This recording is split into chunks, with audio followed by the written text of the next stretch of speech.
Gabriel Berthout avait 20 ans en 1914 et fut mobilisé comme sous-officier.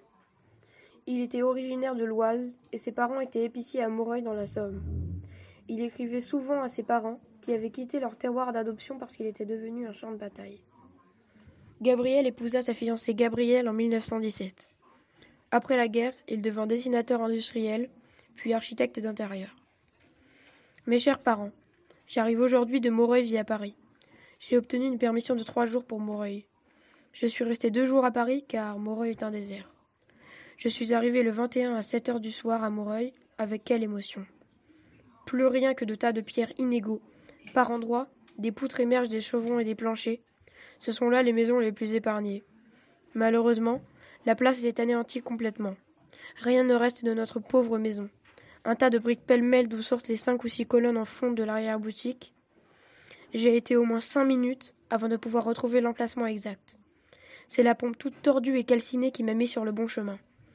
La maison a brûlé, tout, absolument tout. Il ne reste pas un morceau de papier. Quand tout fut consumé, les murs de briques se sont écroulés comme un jeu de cartes sous le bombardement. Ici furent mes premières et tristes constatations. Je me suis mis à la recherche d'un peu d'eau à boire, mais il n'y en avait pas, car tous les puits et toutes les pompes étaient broyés ou bouchés. J'ai eu toutes les peines du monde à trouver un peu à manger, car il n'y a pas grand monde, et parmi ce monde, aucun civil, car ceux qui viennent partent presque instantanément. Donc, je me suis reposé la nuit dans une cave, sous une tour du château qui, entre parenthèses, est complètement percée et écroulée. De plus, les aéroboches y font de fréquentes visites pour une raison que je ne puis vous divulguer. Le lendemain matin, je me suis mis à l'ouvrage dès 5 heures, car je devais partir à 9 heures. Avec une pelle et une pioche, mais, ayant commencé à l'endroit de la salle à manger, à 60 centimètres, j'attrapais le carrelage en dessous des briques. Une poussière noire, triste, des cendres, de tout. Le petit calorifère était resté avec son tuyau, ainsi que la machine à coudre.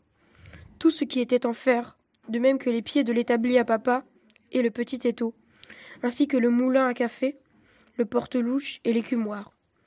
Mais tout cela était calciné comme on retire un morceau de fer parmi les cendres. J'ai reconnu aussi des morceaux de verre assez épais que j'ai pensé provenir de la glace. Ils étaient tous soufflés et tordus, tout noirs. L'idée me vint de pénétrer dans la cave qui n'a pas beaucoup souffert, mais dont l'entrée était bouchée. Avec beaucoup de précautions, j'y parvins, car les murs qui restaient, les petits murs en briques, ne tenaient plus. Dans la cave, c'était répugnant avant. Gabriel.